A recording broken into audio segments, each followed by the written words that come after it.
Bueno, pues, ok, ya nos van a grabar, entonces tendré más cuidado de lo que diga.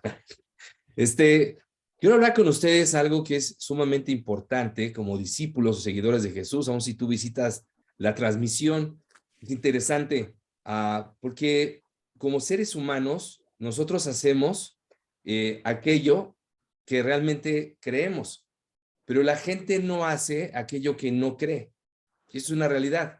A ti te pueden decir que el té de ajo es muy bueno y que te va a liberar de todos tus males, ¿no? Las articulaciones y empezar a hablar de un montón de cosas y de repente dices, bueno, pues vamos a probarlo, pero a veces ni lo haces o si lo haces no lo sigues haciendo porque si no crees realmente que eso te va a beneficiar, simplemente no lo haces.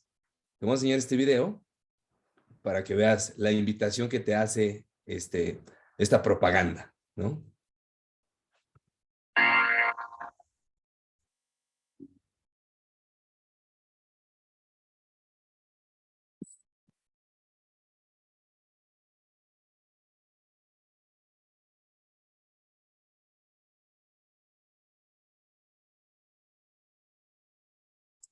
Dejó de escucharse, Beto. No le movía nada.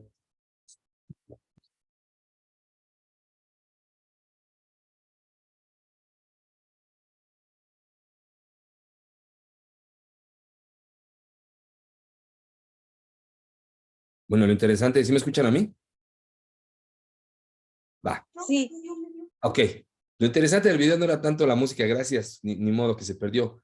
Pero como introducción al tema de lo que te quiero hablar el día de hoy, la pregunta es, ¿por qué alguien pagaría por el gym o por el gimnasio? ¿Porque iría? Muchas veces en enero estamos todos ahí buscando promociones, ¿no? Y diciendo que ahora sí, este año va a ser el bueno, que ahora sí vas a bajar de peso y que ahora sí, la ropa que por 6 años no has usado, la vas a empezar a usar porque ya te va a quedar. Pero ¿por qué realmente alguien empezaría de manera real y constante a asistir y pagar por el gimnasio? Porque mucha gente la emoción les gana en enero, pero al tiempo se pierde. Y lo interesante es entender algo. Porque alguien que va al gimnasio es porque realmente cree que le va a ayudar.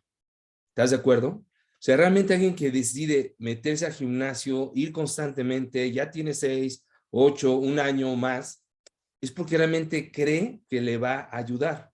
Entonces, nosotros como seres humanos vamos a hacer aquello en lo cual creemos. Como te pongo aquí, la gente no hace lo que no cree, pero sí hace lo que sí creemos. El hacer es lo que marca la diferencia. No el desear nada más, sino el actuar, el llevarlo a la práctica, el creer lo que hacemos. Como seguidores de Jesús, nosotros declaramos nuestra fe y creemos que Jesús es nuestro Señor. Ahora, ¿Jesús quién es? Es Dios hecho hombre, es la palabra de Dios hecha una realidad en la persona de Jesús. Entonces, si decimos creer en la palabra, la diferencia que nos va a distinguir como seguidores de Jesús es las acciones, el hacer, no el decir que leemos la palabra y no solamente el creerlo, sino hay otra parte lo que lo debe de complementar, que es el hacerlo. Porque si solamente tenemos la primera parte que es creer, nos faltaría la otra parte para llevarlo realmente a la práctica. Y eso significa ya llevarlo a la acción. Entonces, Jesús, por ejemplo, acusó a la gente de ser tibia. Los fariseos enseñaban, conocían las escrituras y llamaban a la gente a obedecer las escrituras, pero no lo hacían ellos. Eran un mal ejemplo y Jesús los acusa de eso, ¿no? Incluso llama a la gente, por ahí en Mateo 23 lo puedes ver y dice, cuando los fariseos les enseñen algo, háganles caso, pero no sigan su ejemplo, porque ellos dicen una cosa y hacen otra. Y Jesús los acusó de ser hipócritas. Es una acusación bastante fuerte, porque Jesús dice, ustedes pasan por alto los mandatos de Dios por seguir sus tradiciones. Bueno, nosotros podemos encontrarnos en el mismo punto. Decir que creemos, decir que sabemos, pero realmente no obedecer y llevar a la práctica aquellas cosas que aprendemos. ¿Cuántos de nosotros hemos llegado a hacer ejercicio con mala actitud? ¿No? Te voy a decir, la verdad, yo he ido muchas veces a hacer ejercicio con mala actitud. pero al final lo haces. El beneficio lo vas a recibir. Muchas veces necesitamos entender que lo que Dios espera de nosotros es obediencia. Y Dios quiere que podamos acompañarnos y poder tener una mejor actitud. Nosotros lo definimos como el discipulado en la iglesia, ¿cierto? Por ejemplo, tener un compañero que te acompañe, valga la redundancia, a hacer ejercicio, siempre va a ser mucho más fácil que hacerlo solo. Como puedes ver aquí, tener un compañero marca una diferencia. Dar cuentas a alguien de lo que hacemos nos lleva a ser responsables. Por ejemplo, si Marco y yo decidiéramos ir a correr todos los días, ¿no? Que espero no se le ocurra la idea, pero imagínate que sí, y que vamos a hacer, vamos a pasar el uno por el otro todos los días a las 5 de la mañana para irnos a correr. Es muy diferente a que yo sienta la responsabilidad de saber y de entender, Marco va a pasar por mí, necesito estar listo porque acordamos algo. A que si tú estás solo, de repente sentirte, bueno, pues mañana empiezo, o el próximo lunes, ¿no? Hoy es jueves, pues el lunes empiezo. Y llega el lunes y tienes otra excusa para no ir. Pero cuando alguien más lo hace contigo, es mucho más fácil poder llevar a cabo ese tipo de acciones. ¿Estás de acuerdo? De la misma manera sucede cuando nosotros, como seguidores de Jesús, nos acompañamos a hacer la voluntad de Dios. Es mucho más fácil hacerlo con alguien más que hacerlo solos.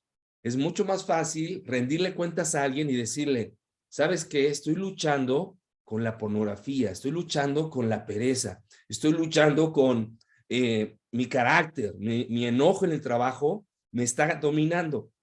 Es mucho más fácil tener un compañero que te pueda hacer seguimiento, al cual le rindes cuentas en el buen sentido, y puedes hacer la voluntad de Dios. Por eso es que como cristianos creemos lo mismo, nos acompañamos y podemos hablar el mismo lenguaje. ¿Estamos de acuerdo?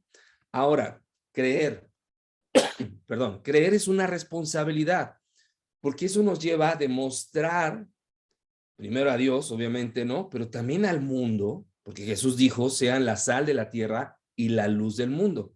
La sal preserva y la luz guía. Entonces, creer nos lleva a tener responsabilidad con Dios, pero también con la gente a nuestro alrededor. Qué increíble, de veras, es increíble poder tener en la iglesia personas que nos hagan seguimiento a las necesidades que tenemos como seguidores de Jesús y que nos desafían a crecer y a salir de nuestra zona de confort. Ahora, como creyentes, somos seguidores de Jesús, ¿ok? Y como seguidores de Jesús, formamos una comunidad. ¿Cómo se llama esa comunidad? La iglesia, ¿ok? Básicamente es la iglesia. ¿Qué hacemos en la iglesia? ¿Por qué es tan importante asistir a la iglesia? ¿Por qué es tan importante conectarnos a nuestras reuniones de la iglesia? Fíjate lo que te pongo aquí. Solamente son algunas cosas que la palabra de Dios nos llama a interactuar unos a otros. Perdonarnos los unos a los otros, amarnos, aceptarnos, cuidarnos, animarnos. Obviamente todo está ahí como lo ves, unos a los otros. Someternos, llevar las cargas, soportarnos, en fin. Hay un montón de mandamientos que Dios nos llama a interactuar. Ahora yo te pregunto, todo esto que te acabo de mostrar, ¿lo podemos hacer solos? No, necesitas a alguien más con quien practicarlo. Necesitas a alguien más y por eso es tan importante, mis hermanos, la iglesia, ¿ok? No podemos hacer ninguna de esas cosas solos. No podemos, es imposible. Entonces, como creyentes, hay muchas más cosas que solamente cuidar nuestra conducta y ser generosos.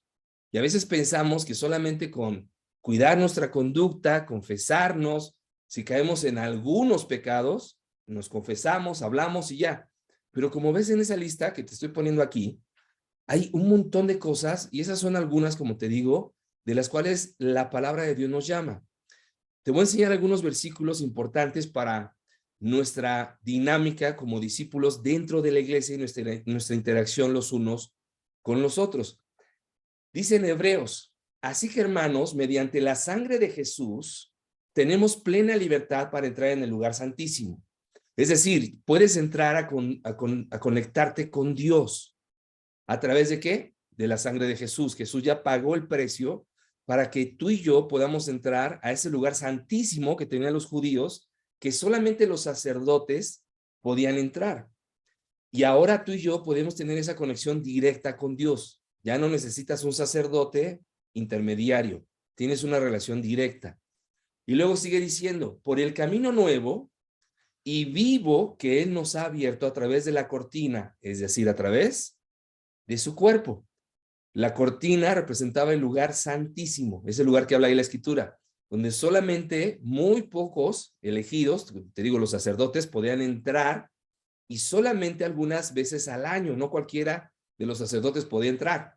Entonces, esa cortina, dice, a través del cuerpo de Jesús ya se abrió, ya podemos tener acceso directo con Dios. Y eso, hermanos, es una bendición. Y tenemos además un gran sacerdote, o sea, además de poder tener la relación directa con Dios, tenemos un gran sacerdote al frente de la familia de Dios. Todos sabemos la respuesta de eso, ¿no? ¿Quién es? Jesús. Dice, acerquémonos pues a Dios con corazón sincero y con la plena seguridad que da la fe.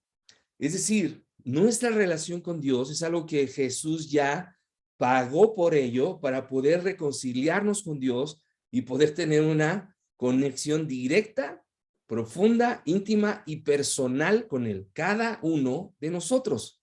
Eso ya está hecho. Y luego dice, interiormente, fíjate lo que dice la Escritura, interiormente, purificados de una conciencia culpable, ¿no? Por nuestros pecados, y exteriormente, lavados con agua pura. Eso se dio a la hora que nos bautizamos, todos y cada uno de los que somos parte de la iglesia, ¿ok? Entonces, interiormente fuimos purificados a través de ser lavados con agua pura, ¿no? El bautismo que ya los que lo hicimos, lo vivimos. Entonces, el llamado después de eso es, mantengamos firme la esperanza que profesamos. ¿Cuál es la esperanza que tenemos todos y cada uno de nosotros al convertirnos a Dios y poder ser perdonados de nuestros pecados a través del agua? Llegar al cielo. Nuestra meta un día es estar en el cielo con Dios. Esa es la confianza y la esperanza que tenemos, que por mucho que suframos y todas las situaciones que estén a nuestro alrededor, tenemos una firme esperanza, por eso te lo subrayo, que profesamos. ¿Cuál es? Ir a Dios, es ir al cielo, porque fiel es el que hizo la promesa. Ese fue nuestro Dios, ¿no? A través de Jesús. ¿Ok? Ok. Toda esa parte, fíjate lo que está hablando aquí la Escritura, es como preparación para que entendamos. Tenemos una relación con Dios, tienes acceso directo a Dios. Y aquí se cumplen, hermanos, los primeros dos mandamientos más importantes. El primero es amar a Dios. Y todo esto que está aquí escrito se refiere a eso. Puedes tener intimidad con Dios sin necesidad ahora de todo lo que se hacía antes de que Jesús muriera en la cruz. Y luego dice, estamos aquí en el versículo 23, ¿no? Ok, fíjate lo que dice el 24. Siguiendo ahí, dice, preocupémonos. El segundo mandamiento habla acerca de nuestra relación con los demás. Preocupémonos los unos por los otros. Es una responsabilidad la que adquirimos el día que nos bautizamos. Amar a Dios, pero también amar a la iglesia. Amar a la gente que camina en la misma fe que tú y que yo. Lo que decía Lucy, conviví con mis hermanos en la fe, ¿no? Con los que compartimos las mismas creencias y fe en Dios. Entonces dice acá, preocúpate por alguien más. La responsabilidad de cuidarnos, de estar preocupados, no solamente es de algunos, no es de los líderes o de los pastores, es de todos y cada uno de nosotros. Fíjate lo que dice adelante de eso, ¿no? Preocupémonos unos por los otros a fin de estimularnos. ¿Cuál es el propósito de preocuparnos unos por otros, de estar al pendiente unos por otros, de estar preocupados realmente unos por otros? Es estimularnos. Un estímulo es llevar a la gente a hacer algo que no quiere hacer. Eso es un estímulo. Llevar a la gente a hacer aquello que no quiere hacer. Cuando alguien está desanimado, hay que estimularlo a que esté animado. Cuando alguien no quiere venir a la iglesia, cuando alguien no quiere relacionarse con alguien, cuando alguien no quiere perdonar, cuando alguien no quiere servir. En fin, es estimularnos unos a otros. Eso es lo que la Escritura nos enseña. Y luego dice, complementando, a fin de estimularnos al amor y a las buenas obras. Para muchos de nosotros puede ser más natural que para otros el amar a la gente y hacer buenas obras. No para todos. Para unos será más sencillo que para otros, pero aquí la exhortación que nos hace la palabra, hermanos, es dejar de pensar de manera individualista y pensar en una manera colectiva, donde todo lo que hacemos afecta a los demás, donde que como iglesia debemos de llegar al servicio, por ejemplo, el domingo, a servirnos unos a otros, a animarnos, a estimularnos y a poder fortalecernos mutuamente en nuestra fe. Luego dice, pensemos en manera, bueno, esta es otra versión, te la puse así, incluso en amarillo la versión, la NTV. Pensemos en maneras de motivarnos unos a otros. Todos necesitamos de los demás. Todos necesitamos motivación. Todos necesitamos inspiración. Vivimos en una sociedad, hermanos, donde la fe, el amor, el ánimo es desgastado constantemente. Ahorita hay un montón de gente enferma, ¿no? Discípulos enfermos, familiares enfermos. Ok, ¿qué crees que necesitan? Estímulo, ¿no? Motivación, ánimo. Y es cuando más necesitamos atender a los enfermos, ¿no? Un enfermo se le pone mucha más atención que a alguien sano, por obviedad. Bueno, ese es el espíritu del cual te habla la Escritura. Nos necesitamos unos a otros. Y luego sigue diciendo, pensemos en maneras de motivarnos unos a otros a realizar actos de amor y buenas acciones. En esta versión, la NTV, ¿ok? Ese es el llamado de la palabra de Dios. Nuestra relación con Dios no es solamente vertical. También nuestra relación con Dios tiene que ver con la manera horizontal. Vertical con Dios, ¿no? Yo con Dios, sí, pero tu relación con Dios se ve reflejada en el trato con los demás, en la relación horizontal. Entonces, no solamente debes pensar de manera egoísta o individualista, pues yo estoy bien con Dios, ¿no? Y yo estoy haciendo lo que a mí me toca, que cada quien sea responsable. Sí, tienes razón hasta cierto punto, pero también la palabra aquí nos está llamando a interesarnos y preocuparnos por los demás. Entonces, tu relación con Dios no puede ser solamente tú con Dios, sino tiene que ser también tú con Dios, pero también con toda la gente a tu alrededor y empezando por la iglesia, ¿ok? Eso es bien, bien importante.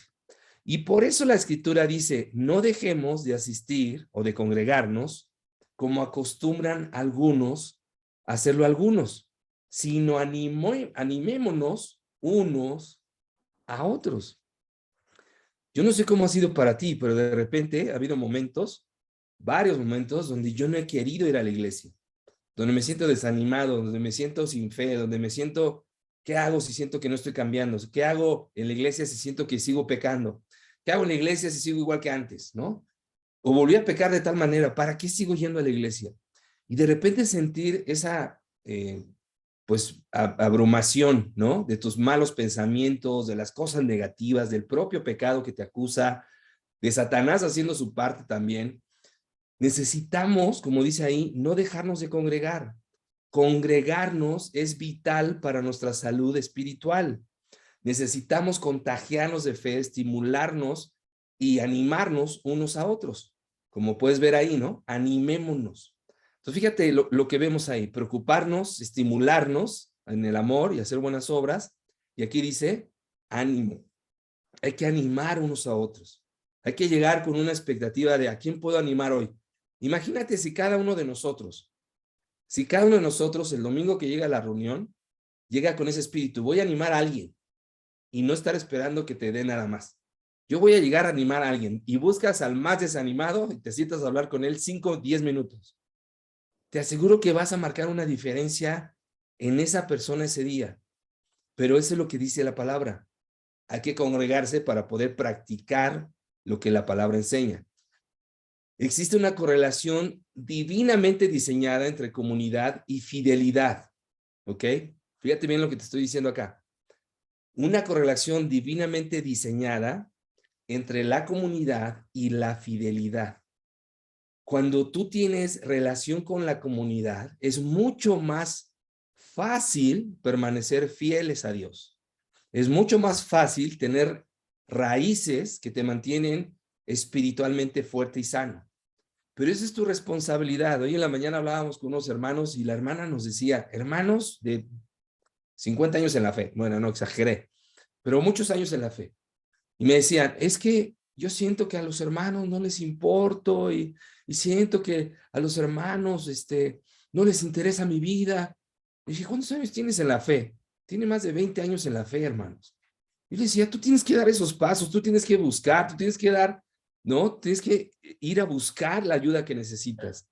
Y yo le dije, mira, yo también peleo con mis demonios, yo también peleo con mis trasfondos, mis propios pecados, tentaciones, pero está en uno decidir. Tenemos una comunidad increíble en la Ciudad de México, con la cual puedes ahora a través de las redes sociales, del teléfono, de un WhatsApp, poder comunicarte con quien sea, hacer un tiempo, incluso así como ahorita, ¿no? Por Zoom, y recibir ánimo, instrucción, dirección, confrontación, lo que necesitemos.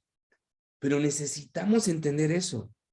Dios diseñó la iglesia para que vivamos dentro de la iglesia practicando lo que aprendemos en su palabra. No hay forma de practicarlo desde tu casa. Entonces, si puedes, obviamente, ¿no? Y aclaro, si puedes asistir a la iglesia por cuestiones de salud y estás en las posibilidades, ve a la iglesia.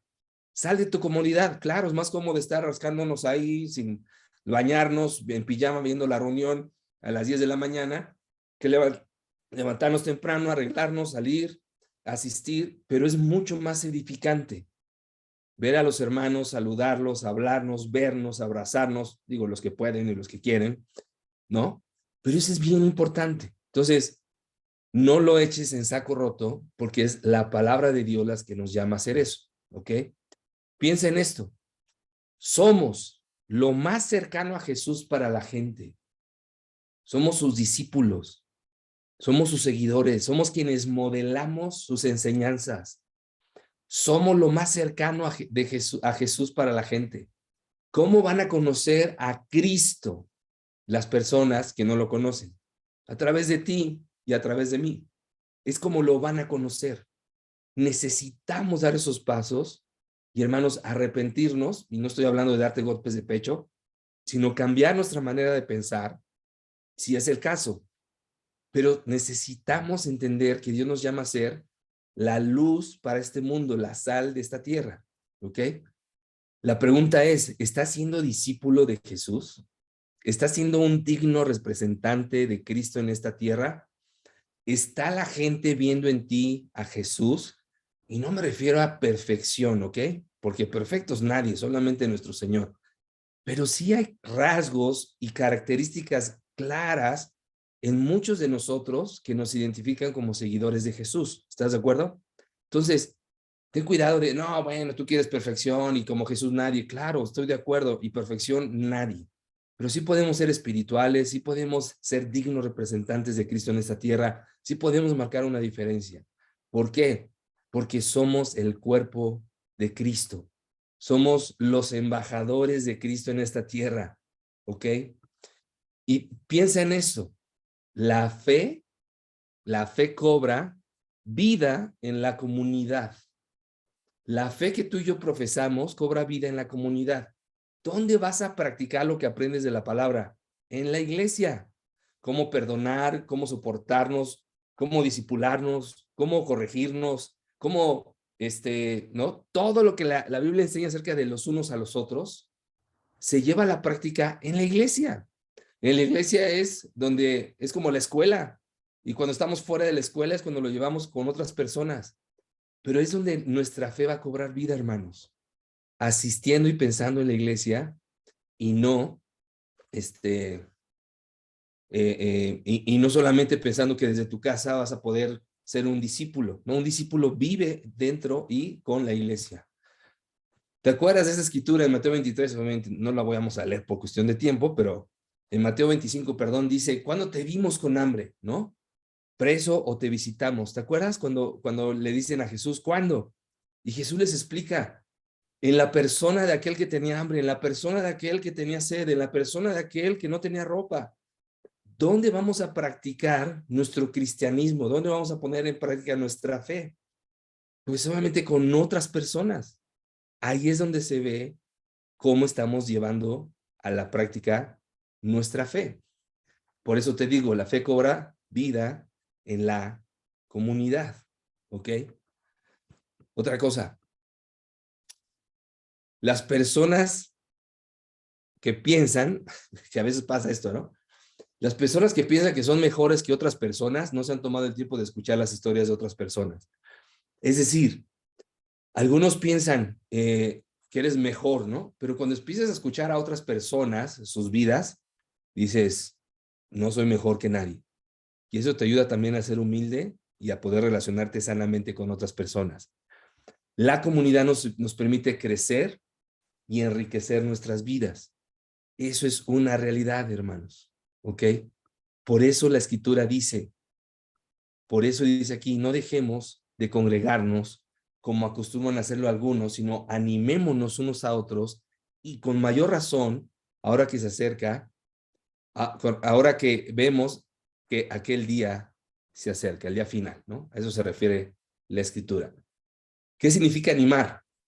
Animar significa infundir valor en otros, ¿ok? Eso es animar. Animar en la iglesia a alguien es infundir valor. Y hablo de valor, no valor de valiente, sino valor de que eres valioso para Dios, de que eres alguien importante para Dios, eres alguien importante para la comunidad y para la iglesia. Y a pesar de cómo somos, Dios nos quiere usar. Por último, para cerrar, ¿hay alguien fuera de la familia que te está animando a vivir tu fe? O más bien, ¿quién fuera de la iglesia te va a animar a vivir tu fe? ¿Quién? Nadie. Honestamente, nadie fuera de la iglesia te va a animar a vivir tu fe. Ni tu propia familia carnal. Si no son discípulos, no te van a animar a vivir tu fe. Pues será importante venir a la iglesia. Será importante congregarnos. Te pregunto, ¿has renunciado a reunirte? Entonces, la comunidad es bien valiosa, hermanos, porque es donde vamos a ser desafiados a vivir lo que creemos. ¿Creemos que la mentira es un pecado? Ok, practiquemos entonces la verdad. ¿Creemos que la inmoralidad sexual es un pecado? Ok, practiquemos la pureza y preguntémonos acerca de la pureza. Pero en la comunidad es donde vamos a ser desafiados a vivir lo que creemos, no fuera de la comunidad, ¿ok? Tus mejores amigos pueden estar en esta comunidad en Iztacalco, tus mejores amigos, pero depende de cuánto te relaciones dentro de, ¿ok?